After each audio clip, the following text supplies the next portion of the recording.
to formally begin our partnership ceremony for this morning, let's all hear from Executive Secretary Salvador Mitchell Dea. My fellow servants in government, our partners from the private sector, honored guests, mga kababayan ko, ladies and gentlemen, a pleasant morning to all of you. President Rodrigo Roa Duterte always had this vision of eradicating corruption in government and making public service accessible to more Filipinos. These were the driving forces which led to the issuance of Executive Order Number 6, Series of 2016, institutionalizing the 888 Complaint Hotline and establishing the 8888 Citizens Complaint Center, which have provided our people a convenient platform for raising their requests and grievances to the government. This project would not have been achieved without the joint effort of the Office of the President and our telco providers. As such, let me take this moment to extend my sincerest gratitude to PLDT Smart for their unending support and assistance in making the 8888 hotline a success. I know for a fact that maintaining such a service is grueling considering the numerous calls the centers handles each day.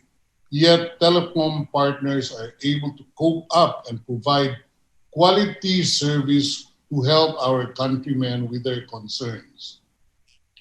This project had its humble beginnings with only a few lines and call takers. Eventually, we had to expand the center's operations due to the increasing volumes of calls, and PLDT was instrumental in providing us with additional lines which we are continuously utilizing to serve more Filipinos. This was acknowledged by no less than President Rodrigo Roa Duterte in his 2019 State of the Nation address. This year, another milestone is achieved through the launch of 8888 SMS text service as an additional mechanism to be utilized by the center in fulfilling its mandate. We are optimistic that the continued partnership between the government and PLDT will serve as a legacy on the use of information technology as an efficient and convenient tool in the delivery of public service. Thank you, PLDT, and I hope to see us reach more milestones in the coming years. Mabuhay kayong lahat. Thank you, ES Medlo Dea. So now let's hear from Undersecretary Rico Bernabe. My fellow public servants, partners from PLDT Smart, distinguished guests, good morning. Today, as we conduct this virtual partnership ceremony, we pay tribute to the unflinching efforts and partnership PLDT Smart has offered us. Providing an accessible 8888 hotline where the Filipino people can conveniently raise their concerns was not easy. Neither did we achieve it in an instant. PLDT remained steadfast and assisted the needs of the Office of the President in organizing and setting up the 8888 hotline. After more than 2 years of operations, we can proudly say that we have successfully bridged the gap between the Filipino people and the government. The operations of the 888 hotline has been seamless. With our collective efforts, we successfully delivered the President's promise of change and provided a platform that is easily accessible for every Filipino. By just dialing 8888 on their telephones, Filipinos are given a platform wherein they can conveniently raise their concerns and grievances on government employees and agencies. Maraming salamat sa inyong tulong. During the past few weeks, we have witnessed the unrelenting partnership between the Office of the President and PLDT Smart.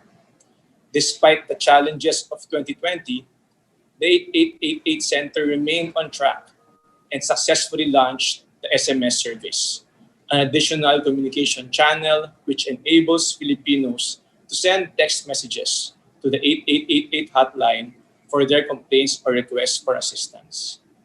Now, as we continue to face and transition into this new normal, I am hopeful that PLDT Smart will continue to assist the Philippine government in maintaining and improving the delivery of honest and efficient public service and staying true to the President's promise of change. Salamat po at mabuhay kayong lahat. Thank you very much, Undersecretary Rico Bernabe. At this point, we would like to invite Sir Al Panilio to share his thoughts about the partnership as well. Thank you. Hi, good morning again, Executive Secretary Salvador Medaldea, USEC Rico Bernabe, and to all our partners and guests in the call. A pleasant morning to you all. First and foremost, we'd like to thank the Office of the President and the Office of the Executive Secretary for this privilege to be of service to the Filipino people. On behalf of PLDT and SMART and our Chairman MVP, I'd like to say that we fully support the government in its initiatives and efforts to improve public governance. Through this partnership for the 888 SMS hotline, we signify our commitment to power the platform with our capabilities. I believe this is only one of many initiatives of the government to improve the delivery of public services. And we'd like to assure you that the PLDT Group is always here to serve and help you with whatever requirements you may need for such endeavor. Yes, we just had our budget planning for next year and approved, no? And just to support really the commitment and the call of the President to improve our services. As you know, ES, we have spent about 260 billion the last 5 years, 73 billion last year. This year, we were supposed to spend about 83 billion, but because of the pandemic, we said that maybe it's going to be 63 billion. But we will end the year, ES, with our investments in infrastructure to the same level of spend of about 73 billion in 2019, similar in 2020. Our commitment next year is even a much higher investment on CAPEX next year, above 73 billion. Really to focus on expanding our fiber optic backbone and also our wireless coverage. So that is our commitment. And we want to benchmark ourselves, not really with local competition, because I think we are above average in terms of third-party agencies in terms of performance. We want to benchmark ourselves with our neighboring countries like Thailand and Vietnam, and to be at par with global companies. So that is our benchmark. That is our aspiration to really bring that service to our Filipino people. So again, thank you. We commend the Office of the President for this undertaking. And once again, we express our deepest gratitude for this engagement that will enable Filipinos to instantly reach the government all for free. Magandang umaga po ulit. Thank you. Thank you very much, Sir Al. Now, let's hear from Attorney Mike Toledo, Managing Director for Government and Public Affairs, MVP Group of Companies. Executive Secretary Salvador Medaldea, USEC Rico Bernabe, good morning, mayong buntag, kaninyong tanan. On behalf of our Chairman, MVP, we would like to thank the Office of the President for this partnership. We consider it a privilege for us at PLDT to be part of this value chain that will extend government services to more Filipinos in a more efficient and faster manner. This is a role we take very seriously.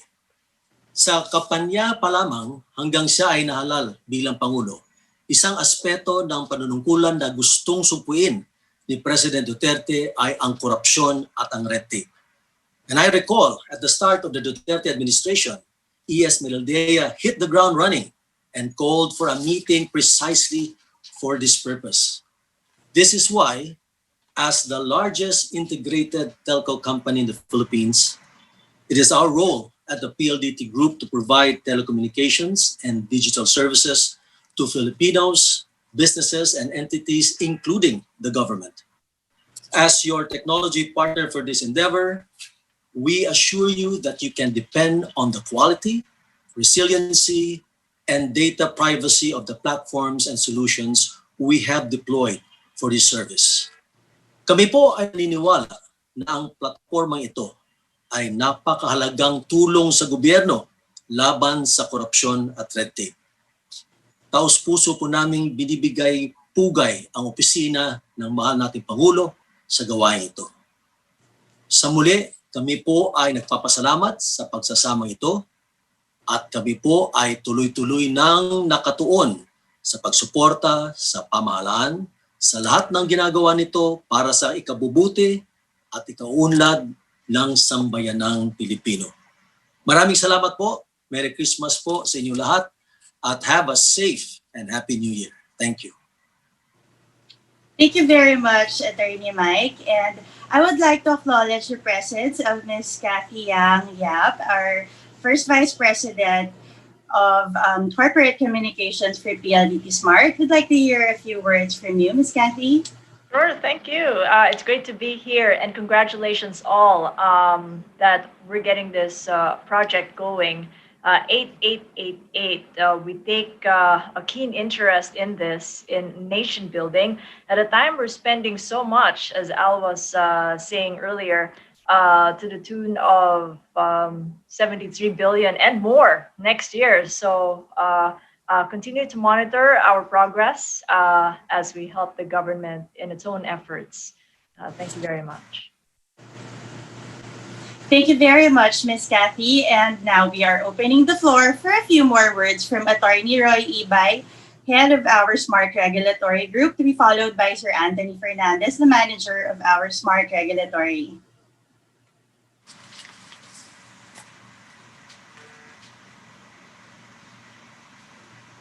Yes, good morning.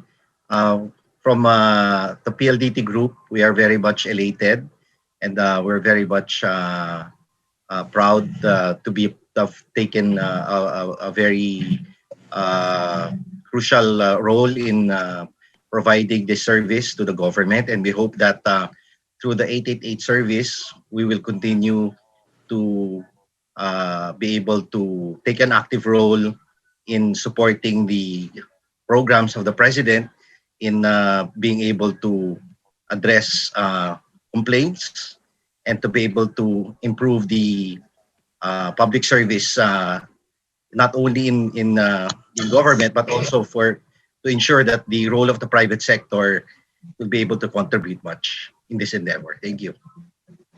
Thank you, Attorney Roy. How about Sir Anthony?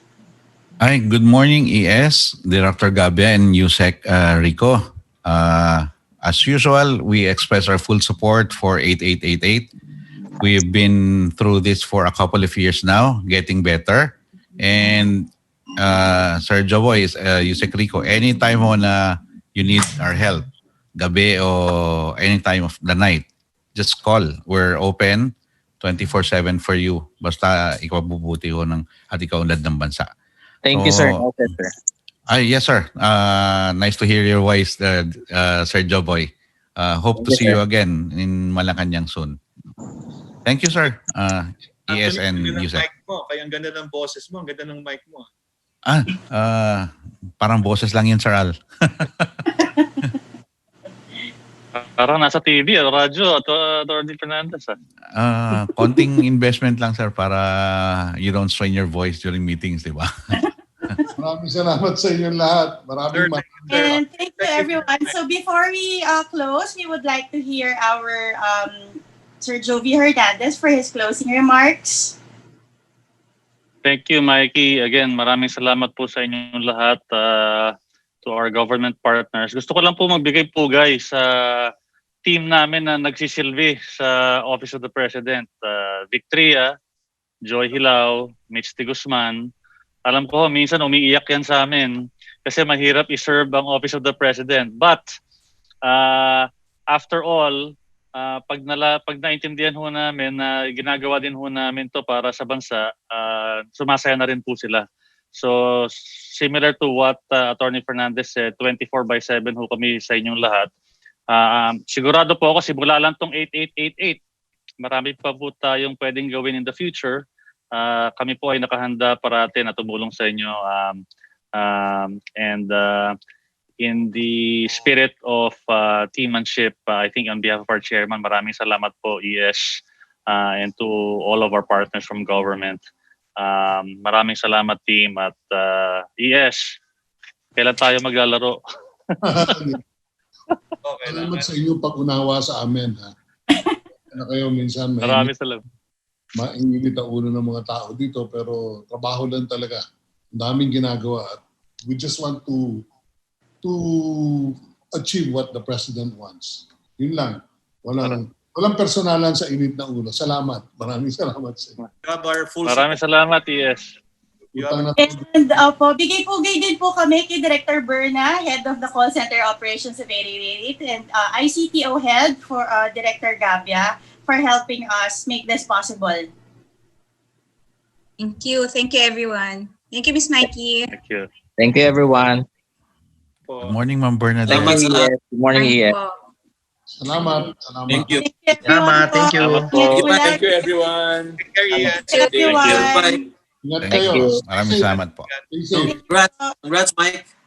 See you, Mike. Thank you, Mikey. Congrats, team. Salamat. Yeah, bro. Congrats, team. Congrats. Thank you, sir, and ma'am. Everyone be Thank safe you. po. Congrats, Michelle. Thank you, Ma'am Joy Hilaw. Thank you, Well done, Boss Joy. Jaboy. Thank you, Ma'am Joy. Thank you, my team. Thank you, everyone. Christmas. Soon. Thank you, Mitch. Thank you, Director Gabia. Thanks, guys. Thank you po, ES. Ingat po lagi. Hoping to see you very soon. Bye. Naalagaan naman po kami ni Yusek Rico. Bye-bye. Thank you, sir. Again, salamat. Bye. Good morning, Yusek. Good morning, ES.